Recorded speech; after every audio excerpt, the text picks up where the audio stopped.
Hello and welcome everyone to our next episode of Help and Trade podcast, where we give space to entrepreneurs and their startups. Today's guest is Vicki. Vicki is an expat who came to Basel a while ago, and now she owns a business of her own. And I would like you, Vicki, to take the stage for yourself and introduce yourself, please. Thank you, Stefan. It is a pleasure to be here today. My name is Vicki Kirn, and I own Arbuckles.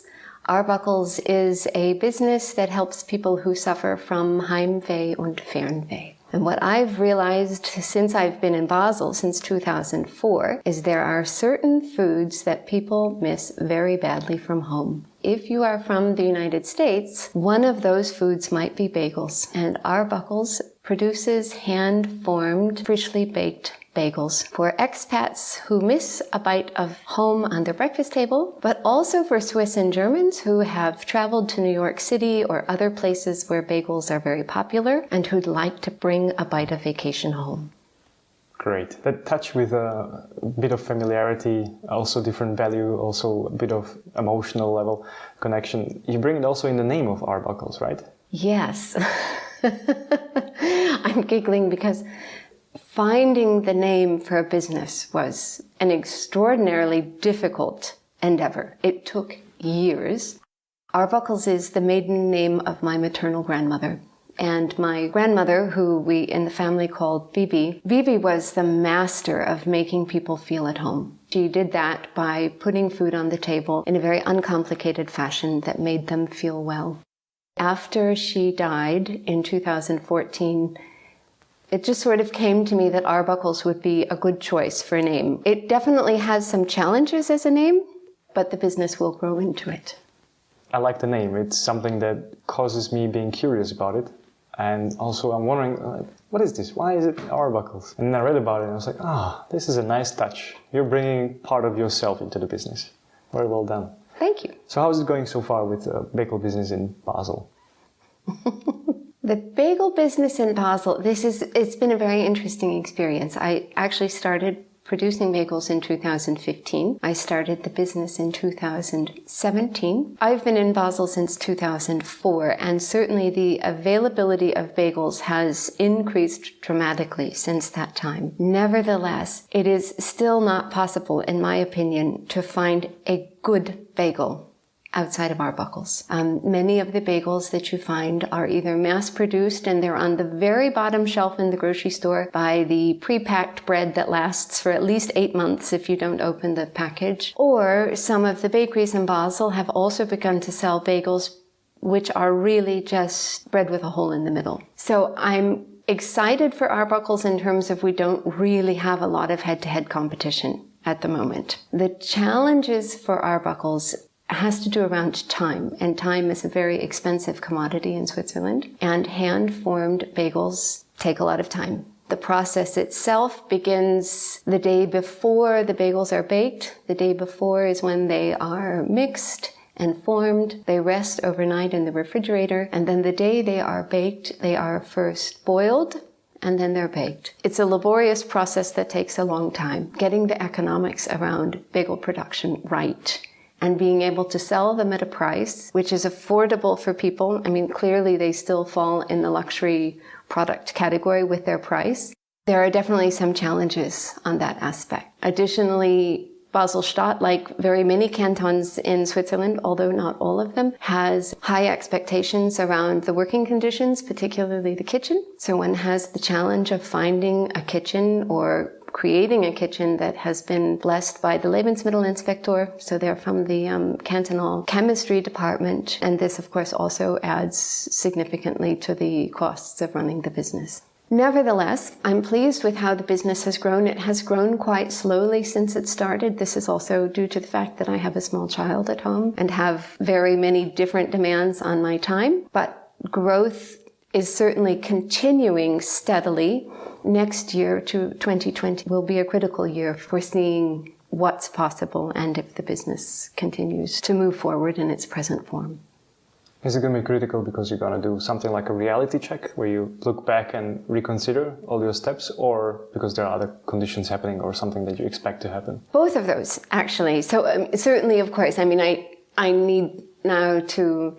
So the business has been to 2017. So yeah, it's got a good year and a half under its belt. And the end of the year is always a nice time for reflecting on what's happened before and how do we want to move forward. So there will definitely be reflection around that, and also again around the economic questions of it, like can I afford to keep moving forward with this business in this fashion? So those will be some considerations. There's a change in the kitchen that I'm presently renting. I rent from someone else and she's dissolving her business. So what happens with the kitchen going forward? What kind of additional expenses would that look like if I were to take it over? And if I don't take it over, where will I go? And there are a number of fairly critical factors that will have to be addressed in the first quarter of next year.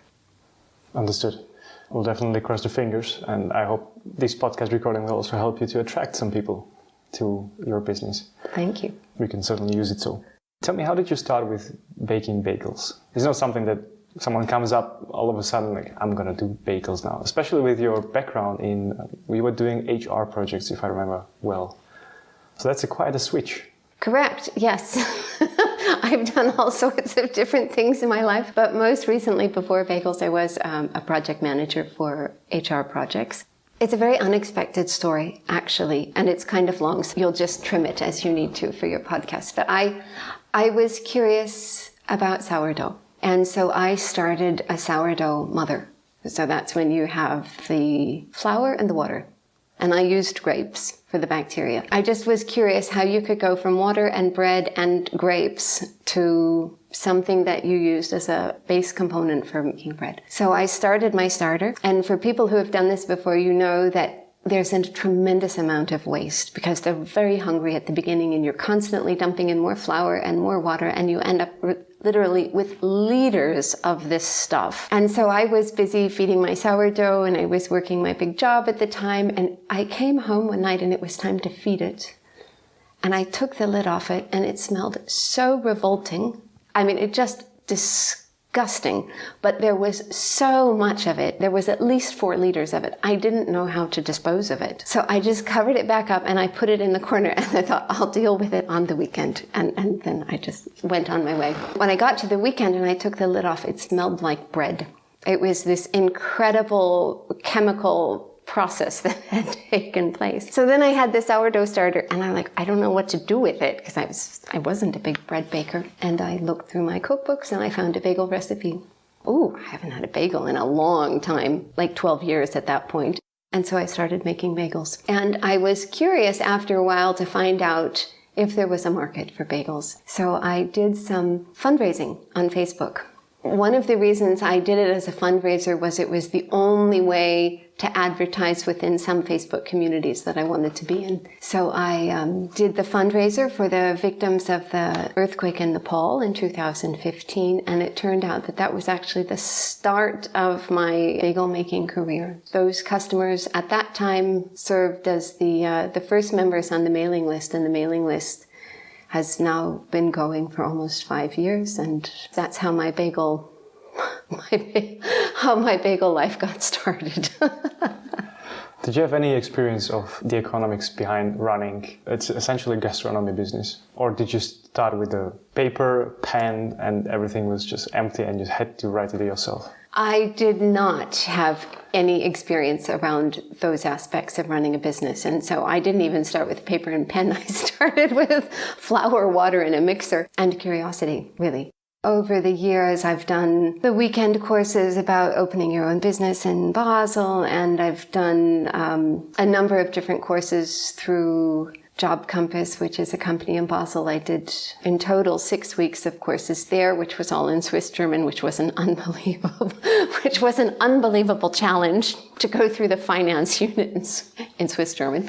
And I've participated in a program with Crescenda, which is a Verein für Immigrantenfrauen, which was also around opening your own business. So over the years, I've had quite a bit of exposure to this is what you should do and how to do it. And of course, when you really get down to the business of running a business, classroom learning is of limited help, in my opinion. I mean, you really just have to get going, and then you see how things apply, and you see what needs more attention, and which bits you thought you understood but you didn't actually understand, and have to relearn or find someone who can support you with. Are you in the meantime also outsourcing certain aspects of your business? No, not at this time. And again, this also comes back to the economics, because in order to sell a bagel that would pay any kind of salary for me and for another person to do anything, I would have to have bagels that were priced so high it wouldn't be possible to sell them. And that's one of the challenges for next year then, is to either look at the production process and see how that can be made more efficient. I've got some ideas around that. And or to look at complementary products so that we can get more cash into the business, so that I can enable myself and I can enable the business to get some more expert help on some functions. Mm-hmm. I can imagine that there are challenges on every step of doing your specific business, starting with logistics, for example, and the distribution on the other hand. So let's start with logistics. How do you solve that? How do you plan for that? What do you mean when you're talking about logistics at this point? Well, I suppose your mailing list, for example, the orders come every day and you have to redistribute it to your customers, which can be anywhere around the city, and they also have the demand when it's supposed to be delivered. So how do you plan for that, being you by yourself? I have set the business up in a way so that I can handle that as a one-woman show. Essentially, the mailing list or Facebook communicates the established baking dates for the month. So I determine at the beginning of the month when I will bake, and I let people know that. And people place their orders in advance to be picked up. So they come and collect their bagels on the designated baking date. I'm not baking in the kitchen every day, and I'm not running bagels all over town to different people and things like that. That decision has then made it much more possible for me to keep the logistic issues under control. Now, of course, I have some business customers, and they get bagels whenever they order bagels. Bagels, though, I must say, from the production perspective, are quite well suited to a mother's life, because I can actually go to the kitchen and prepare them after my child has gone to bed. And if I have to, I can go back to the kitchen and bake them before she's gotten up. And so I have very short nights, but it enables me to sort of get the customers their bagels and take care of my other responsibilities at home. Understood. What about finding new customers? What channels are you using currently?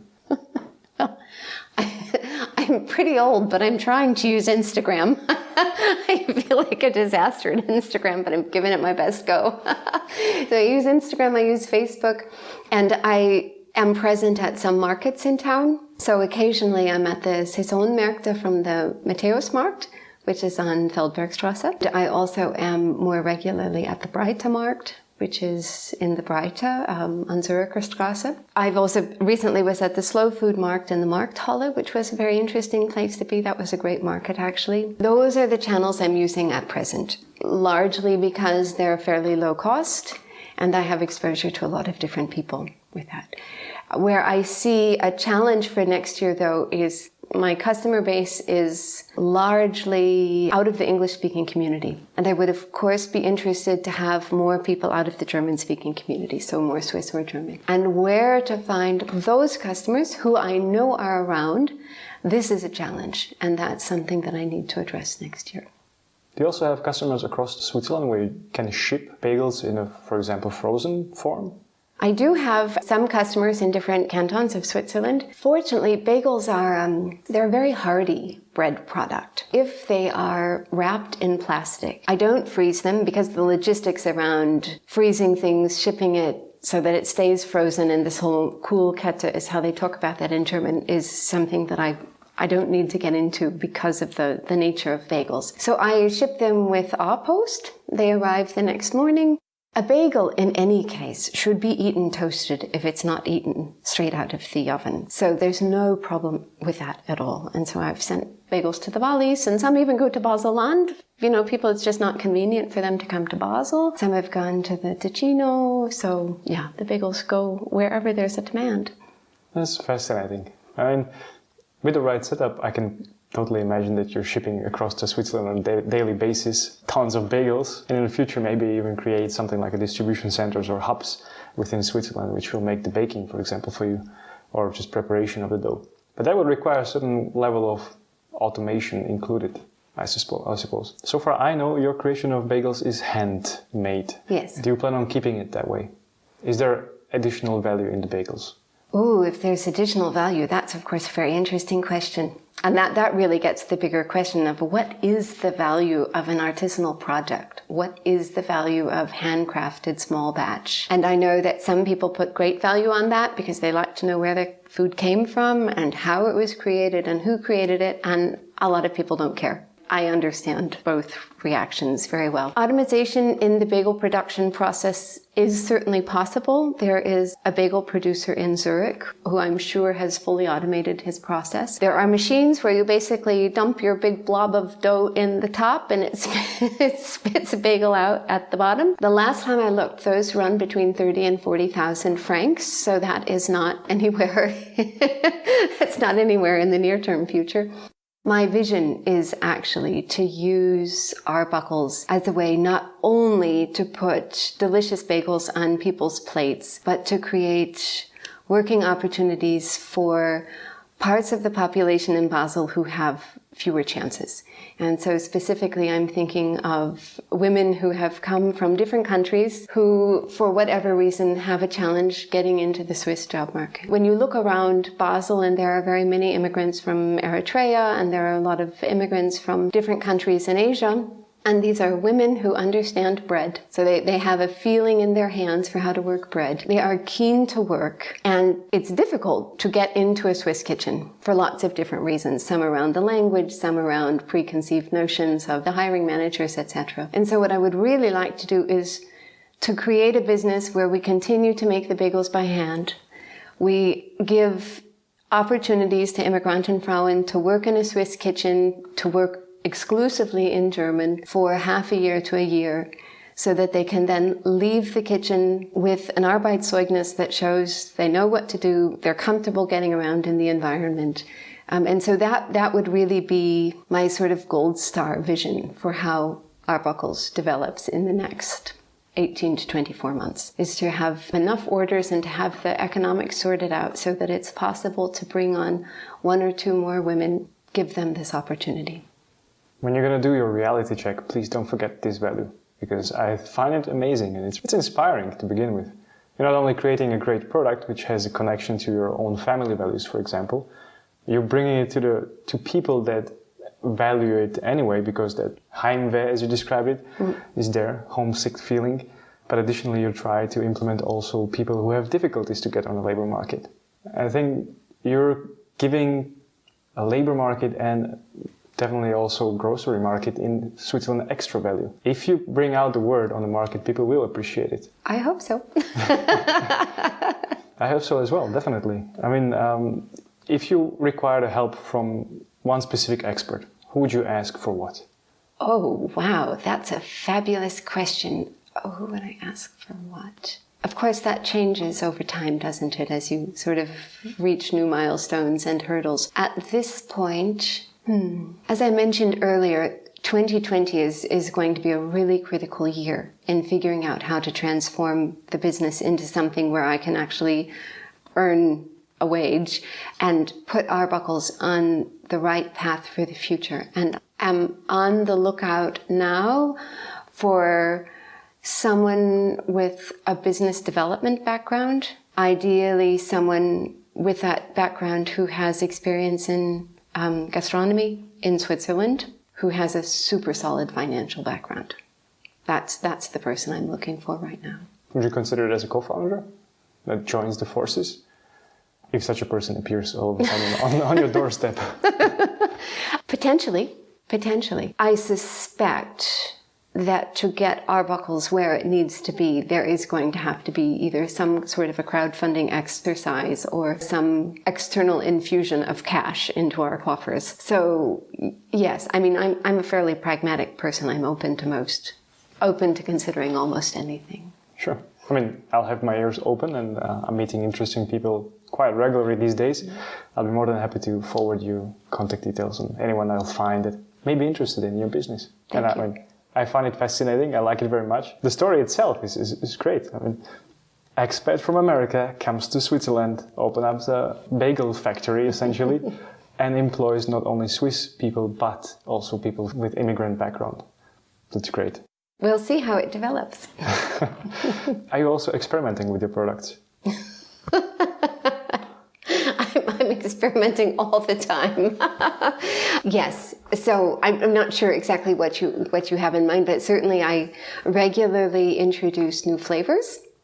And those flavors come through as in special flavors, and they don't last for very long. As an example, in October, there's the pumpkin spice bagel, and this year was the third year that I've offered the pumpkin spice bagel, and it was really very popular this year. So that was an interesting thing to observe, that people were waiting for it. People were really happy when it was back.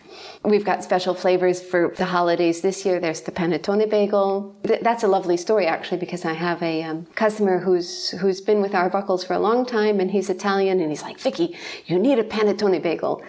He said last year, so I put a note in my calendar to talk to him in September of this year, and I said, okay, Francesco, let's talk about this panettone bagel, because I'm not a big panettone eater, and so we worked together, and we developed a recipe for the panettone bagel. So we have different flavors that come through. I think I'm probably the only bagel producer in Switzerland who's also offering rainbow bagels. And rainbow bagels, which are sometimes called unicorn bagels, which we've decided in German are the Gute Laune bagels, are very colorful bagels. So those come out for some markets. And then beyond just the bagels themselves, I began in September to offer bagel making courses. So I offer a 3.5 to 4 hour course in the kitchen where we go through the background of bagels, which nobody can decide any of the historical points with any accuracy on bagels. So we just talk about what the most likely scenario is for where they came from and how they made their way around the world and things. So we look at the history, and then we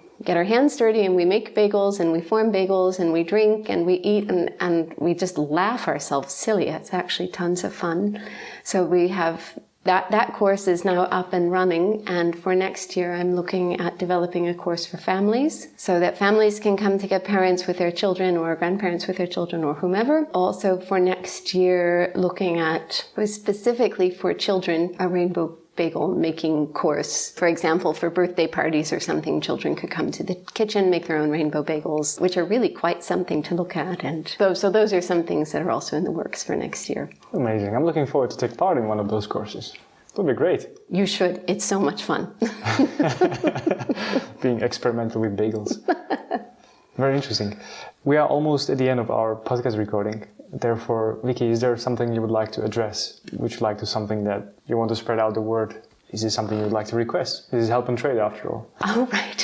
Well, I would certainly like to encourage everyone to go to the website or to follow us on Facebook. Definitely sign up for the newsletter. People can do that at the website. And the newsletter will not overwhelm anyone's email box. It comes out once, maybe twice a month. And again, at the beginning of the month, I let people know the baking dates. And for people who are interested in following along, I also maybe 8 times a year put up a blog post about building a bagel business in Basel. Because I really like alliteration, and building a bagel business in Basel is just so much fun with all those B's in it.